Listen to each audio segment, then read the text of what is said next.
Mooney अपनी माँ की एक पुरानी तस्वीर को देखती है जिसे वह हमेशा अपने पास रखती है। से भीगी आंखों से उसने माँ की तस्वीर को देखा। माँ, आप कहाँ चली गई? अगर आप यहाँ होती तो मैं शायद इतनी अकेली और कमजोर महसूस नहीं करती। टूनी, तुम मुझे देखना भी नहीं चाहती। माँ, क्या मेरा काला रंग सच में इतना बुरा है? आप कहती थी कि असली सुंदरता तो दिल में होती है, लेकिन शायद टूनी ने आपकी बातों को कभी सुना ही नहीं। उसकी आवाज भर आ गई। वो सिसकते हुए बोली, माँ, क्या मैं कभी साबित नहीं कर पाऊंगी कि मैं भी उतनी ही खास हूँ जितनी कि वह? कभी कभी लगता है कि मैं पैदा ही क्यों हुई। मूनी अपनी माँ की तस्वीर को देखकर बुरी तरह रोती है। सुंदरबन जंगल में एक माँ चिड़िया अपनी दो बेटियों टूनी और मूनी के साथ रहती थी। टूनी बेहद सुंदर थी। उसके सुनहरे पंख सूरज की रोशनी में चमकते थे। उसकी मीठी आवाज़ और चालाकी के कारण हर कोई उसे पसंद करता था। दूसरी ओर मूनी काले और साधारण पंखों वाली थी, थोड़ी सी अनाड़ी और बेहद शांत स्वभाव की थी। जंगल के दूसरे पक्षी अक्सर उसका मजाक उड़ा दिया करते थे। माँ हालांकि दोनों से समान रूप से प्यार करती थी। वह दोनों को रोज सिखाती थी, बेटियों, बाहरी सुंदरता एक दिन चली जाती है, असली सुंदरता दिल की होती है। ये याद रखना, जो दिल से अच्छा है वही सच्चा इंसान है। टूनी को माँ की यह बात अक्सर अनसुनी लगती थी। वह मूनी का मजाक उड़ाते हुए कहती थी, माँ, आप कहती हैं कि सुंदरता जरूरी नहीं है, लेकिन देखिए, मैं तो सबकी पसंदीदा हूँ, और मूनी, उसे तो कोई देखना भी नहीं चाहता।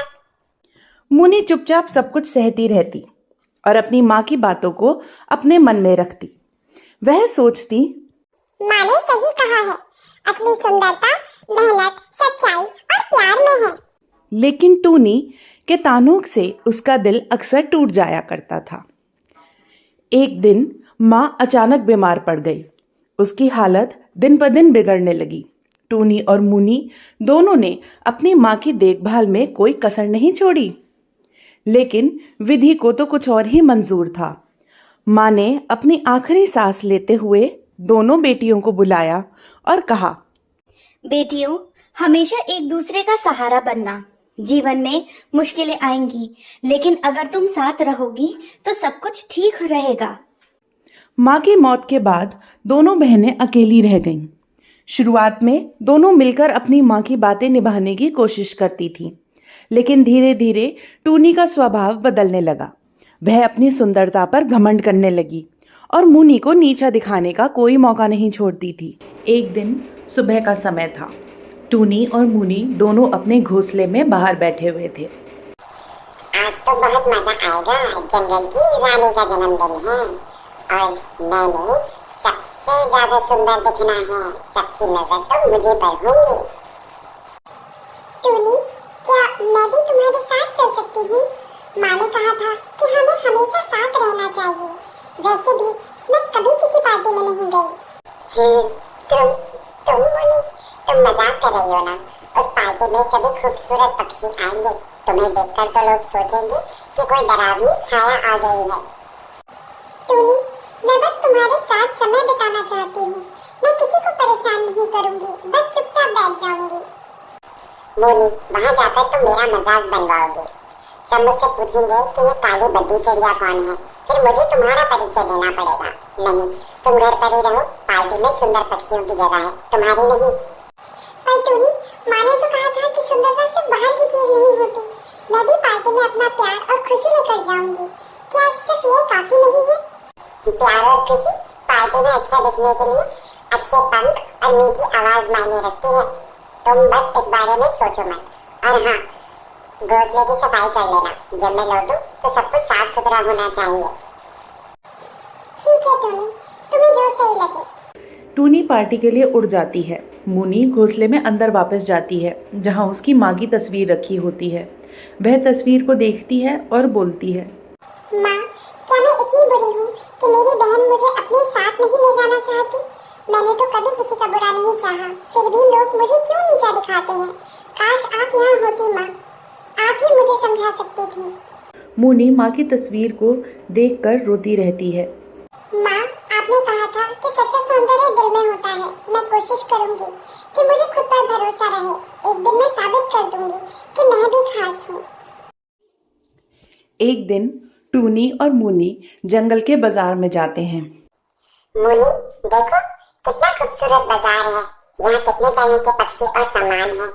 मुझे तो सब कुछ देखना है। तुम बस मेरे पीछे पीछे आओ। ठीक है टूनी, मैं तुम्हारे साथ ही रहूंगी। बस किसी से बात करने में मुझे थोड़ा सा डर लगता है।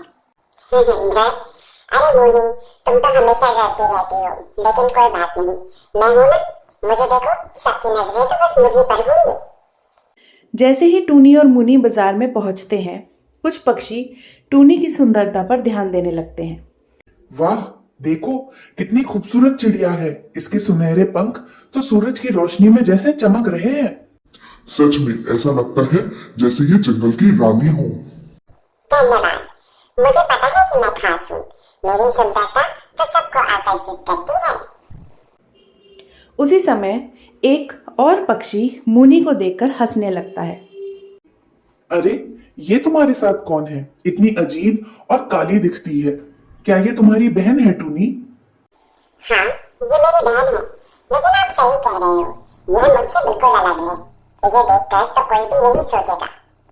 टूनी, मुझे ऐसा मत कहो, हम दोनों बहनें हैं। मैं जानती हूँ कि मैं उतनी सुंदर नहीं हूँ, लेकिन माँ ने सिखाया था कि रिश्तों में दिल का महत्व होता है। दिल का महत्व, दिल का महत्व। मुनी, तुम मेरा नाम खराब कर रही हो।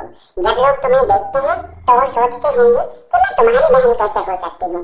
सच कहूँ तो तुम मेरी बहन कहलाने लायक ही नहीं हो। टूनी, माँ ने कहा था कि हमें एक दूसरे का सहारा बनना है, लेकिन तुम हर बार मुझे शर्मिंदा करती हो। मैं जैसी भी हूँ तुम्हारी बहन हूँ। शायद तुम्हें यह समझने की जरूरत है कि हमारी दुनिया में सुंदरता ही सब कुछ है, और तुम मेरी सुंदरता को बस खराब करती हो। ठीक है टूनी, अगर मेरी उपस्थिति से तुम्हें शर्मिंदगी होती है तो मैं तुम्हारे साथ नहीं चला करूंगी। लेकिन याद रखना, माँ ने कहा था कि बाहरी सुंदरता कुछ समय के लिए होती है, असली सुंदरता तो हमारे कर्म और हमारे दिलों में होती है। एक दिन टूनी ने मुनी से कहा, तुम्हारे जैसे बदसूरत पक्षी के साथ रहने से बेहतर है कि मैं अलग हो जाऊं। तुम्हारे साथ रहने से मेरी इज्जत कम हो रही है। अगर तुम मेरी बहन ना होती तो मैं तुम्हारे साथ एक पल भी नहीं बिताती। मुनी ने आंसू भरी आंखों से कहा, टूनी, माँ ने हमें एक दूसरे का सहारा बनने के लिए कहा था। मैं तुम्हें कभी अकेला नहीं छोड़ूंगी। टूनी ने हंसते हुए जवाब दिया, तुम मुझे सहारा दोगी? तुम तक खुद अपने आप को नहीं संभाल पाती। मुनी ने कुछ नहीं कहा। वह चुपचाप अपने काम में लग गई। मुनी से अलग होने के बाद टूनी अपने घोंसले में आराम कर रही है और मुनी अपने घोंसले को मजबूत बनाने और खाने पीने के लिए अनाज इकट्ठा करने में व्यस्त है। मुनी, तुम्हें देखकर तो लगता है कि तुमने पूरे जंगल का काम अपने सिर पर ले लिया है। हर वक्त मेहनत मेहनत और बस मेहनत। जरा आराम भी करना सीखो। टूनी, बारिश का मौसम आने वाला है। अगर मैंने अभी मेहनत नहीं की तो हमारे घोंसले टूट सकते हैं, और खाने के लिए अनाज इकट्ठा करना भी जरूरी है। बारिश के दिनों में बाहर जाना मुश्किल होगा। ओफो, तुम्हारा ये पुराना डर और चिंता कभी खत्म नहीं होगी। अनाज इकट्ठा करना, घोंसला बनाना, ये सब पुराने जमाने की बातें हैं। अब मैं तो हल्का खाना खाती हूँ, सिर्फ कुछ बीज और फल। और वैसे भी मेरा घोंसला तो अच्छा खासा है, मुझे इसे बार बार ठीक करने की कोई जरूरत नहीं। टूनी, माँ ने हमें सिखाया था कि जीवन में हर चीज की तैयारी पहले से करनी चाहिए। बारिश के मौसम में जंगल में हवा की तेजी होती है। अगर तुमने अपने घोंसले को मजबूत नहीं किया तो यह टूट सकता है, और बिना अनाज के तुम भूखी रहोगी। मुनी, तुम और तुम्हारी बेकार की चिंता। मैं अब इन सब चीजों में समय क्यों बर्बाद करूं? मैं तो पार्टी करती हूँ, मस्ती करती हूँ। मेहनत करने का काम तो तुम जैसे अनाड़ी पक्षियों के लिए है। और वैसे भी मैं तो डाइट कॉन्शियस हूँ। ज्यादा खाना मुझे मोटा बना देगा, और फिर मेरी खूबसूरती का क्या होगा? टूनी, मैं तुम्हें हर बार समझाने की कोशिश करती हूँ कि ये सब सुंदरता और आराम नहीं, बल्कि भविष्य की तैयारी करने का सवाल है। जब बारिश आएगी तो तुम्हें एहसास होगा कि मेहनत कितनी जरूरी थी। तुम बस अपनी बकवास बंद करो। जब देखो बोलती रहती हो। मैं बारिश में भी किसी तरह संभाल लूंगी, और अगर मुझे भूख लगी तो मैं किसी से भी मदद मांग लूंगी। तुम्हें नहीं पता कि सारे पक्षी सिर्फ मेरी सुंदरता को देखकर मेरे पास आते रहते हैं। माँ कहती थी कि दूसरों की मदद तभी मांगनी चाहिए जब हमने खुद अपनी पूरी कोशिश कर ली हो। खैर, तुम्हारी जिंदगी है, लेकिन मुझे डर है कि तुम्हें एक दिन इसका पछतावा होगा। कुछ दिनों बाद जंगल में एक भयानक तूफान आया। तेज हवाएं चलने लगी, पेड़ उखड़ने लगे। टूनी ने अपने आराम और सुंदरता बचाने के चक्कर में ना तो अपने घोंसले को मजबूत किया था, न ही खाने पीने का कोई सामान इकट्ठा किया था। वो अपने घोंसले में भीग रही थी, लेकिन दूसरी तरफ मूली आराम से अपने घोंसले के अंदर सो रही थी। वह डर के मारे इधर उधर भागने लगी। टूनी भागते भागते चिंपू चिड़े के यहाँ गई। उसे लगता था कि वो तो उसका सच्चा दोस्त है, हमेशा उसकी खूबसूरती की तारीफ करता है, वो उसे जरूर पनाह देगा। चिंपू, चिंपू, दरवाजा खोलो, मैं टूनी हूँ। मैं बहुत बुरी तरह से भीग गई हूँ, मुझे अपने घोंसले में अंदर ले लो। अरे टूनी, तुम यहाँ कैसे? मेरा घोंसला टूट गया है चिंपू, मुझे अपने घोंसले में अंदर ले लो। मैं बहुत बुरी तरीके से भीग रही हूँ, मुझे मुझे यहाँ रहने दो। अरे अरे, इतनी बारिश में मैं तुम्हें अपने घोंसले में अंदर नहीं ले सकता। मेरा घोंसला तो छोटा सा है, इसमें तुम नहीं आ पाओगी टूनी, मुझे माफ करना।